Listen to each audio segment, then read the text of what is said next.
Oh, you silly, silly man. First off, I don't watch Fox Noise. I don't like Fox Noise. I think Bill O'Reilly has left the human race. I agree with Keith Olbermann. I watch a lot of MSNBC. It's a good station to watch. Um, I think Chris Matthews and Keith Olbermann are brilliant journalists who put out the correct message. I don't like Murdoch. I don't support his papers. I don't watch his channel. So, please, let's get that straight. Okay? Now, you say 4 million bombs, cluster bombs, were dropped on the innocent Lebanese women and children. It's an awful lot of bombs. What kind of tonnage are we talking here, and how are there any buildings left standing? That's a lot of bombs. 4 million. You've got it there. Can't help but see it on your video. Now, according to the UN, Israel fully complied with the UN resolution, I think it was 425, to get out of Lebanon, which they did in 2000. Yet, Hezbollah says, oh no, they're not out of it yet. The UN says yes, and the UN has been anti-Israel. It's only the US that's been keeping sanctions being leveled against Israel while everybody else keeps trying to go. Israel is evil and bad. But we're going to ignore that too. But since 2000 to 2006, when when Israel went in and attacked Lebanon, how many attacks were made by Hezbollah against Israel? How many people have been killed? At what point are Israelis allowed to fight back? How many Israelis have to die before they're allowed to fight back?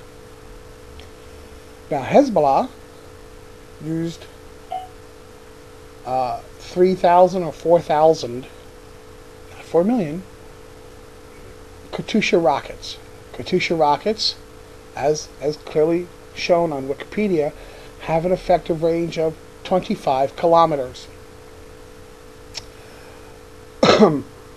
Why did Hezbollah, with the rocket launchers that were mobile, they were designed to be mobile, choose to fire from civilian areas? Is the whole part of that country just so heavily urbanized there were no places to fire from that weren't full of civilians and non-combatants? I don't think so. You can look it up on a map too and see the whole area and see how much is urbanized and how much is farmland or undeveloped land. So, you failed to mention that Hezbollah and that whole area also has war crimes listed against it. But we'll ignore those two because they're freedom fighters. It doesn't matter that Israel's not in Lebanon anymore. Oh wait, yes they are. See, now that they got out of there, there's a small section of land that Israel took from Syria in 1967. And Lebanon is now claiming that territory is theirs too. So, I know, they're allies, so it's okay. Hezbollah is fighting for Syria too because Syria can't defend itself against the evil Zionist empire. Yeah, okay. Please, get your facts straight. I'm more sympathetic to the Israeli cause than I am to the Arab cause.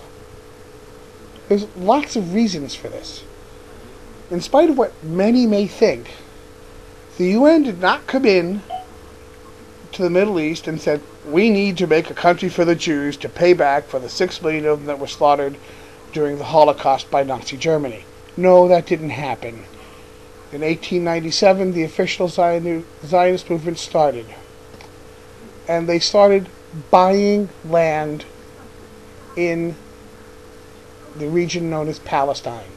That is, money went from Jewish hands to Arab owners. The Arab owners were interested in maintaining their privilege and power. And in the 20th century, you needed money to do that. That the Arabs who owned the land didn't give a rat's ass about the peasantry should come as no surprise, because what landowner has ever cared about the peasants living on the land? It doesn't matter where you come from in the world. Somebody owns land. There are those who work the land. Now, unless the guys who work the land own the land, the other guy is going to exploit them, use them, and take away their livelihood when it suits them. A lot of the land that is part of present-day Israel was bought and paid for. Okay? The whole 67 war occurred because none of the Arabs wanted to talk peace. All they cared about was the destruction of Israel. So they went and did a preemptive strike, which I can hardly blame them. 20 years of people trying to kill you and won't even acknowledge you have a right to exist on land that you paid cash for tends to get one a bit jumpy. Maybe in your case it doesn't, but in the real world, people tend to get upset. And later on, Israel gave back land to Egypt, and they've had peace ever since. Other countries are not interested in doing that. They want the removal of Israel. They want the removal of the Zionist state because it's evil. Tell me something. When all the Palestinians left because the mullah of Jerusalem said, if you stay here, you're a traitor, and they made examples of a couple of people who weren't going to leave, hung them up, and carved a Star of David in their dead bodies. So, gee, should I stay and get killed, or should I do what the mullah says and leave? Decisions. And then, during that whole formation in 48, when some were leaving, some bright-eyed PR guy said, well, we have to make the Jews look even worse than humanly possible. So they put out reports that, oh yes, the Jews were going through and cutting babies out of the wombs of pregnant women and then raping them. Yeah, hoping to have a general uprising of the Arabs to smash down the evil Israelis. So, it didn't work out that way. Everybody got scared and ran away. And the surrounding countries, how many of them offered citizenship to the fleeing peoples? I can answer that question. None.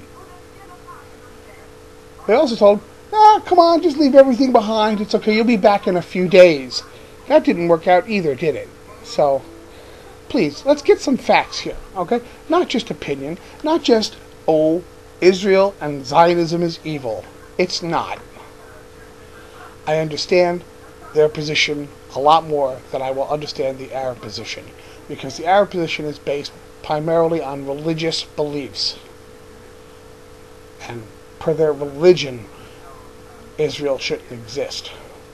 And Orthodox people will say, well, look, there's Jews against Zionism. Yes, there's Orthodox Jews against Zionism, based solely on what? Religious reasons. You know, Israel is a far more secular state than the U.S. is.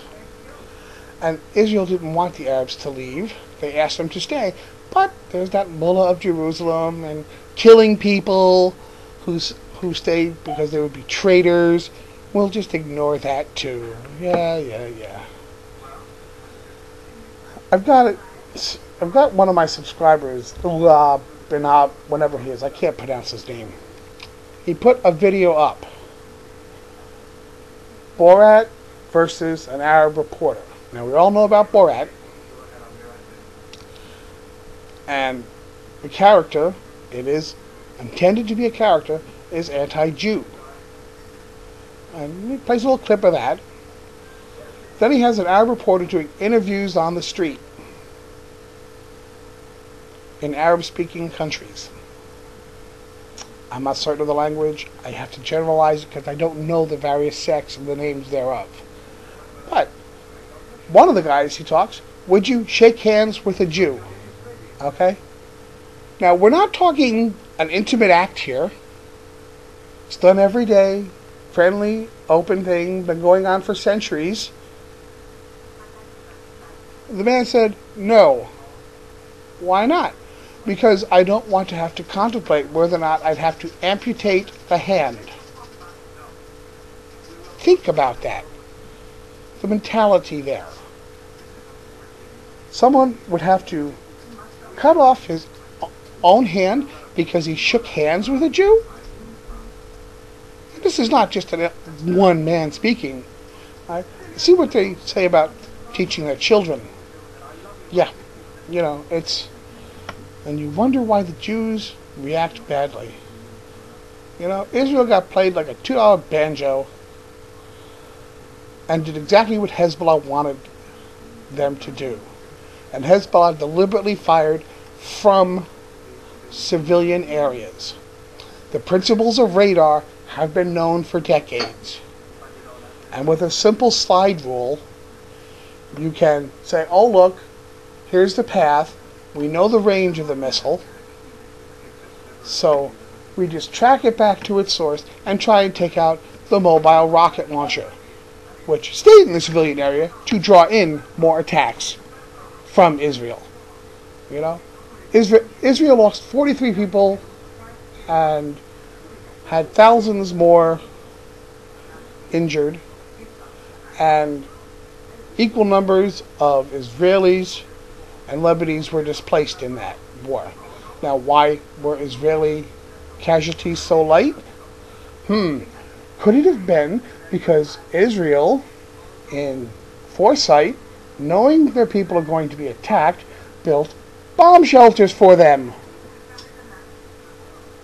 Did Hezbollah build bomb shelters for the Lebanese? No. Didn't think so. But they don't care about the civilians. They just use the civilians as a pawn. Israel tries to protect its civilians.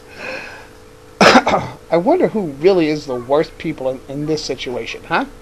Have an adequate day.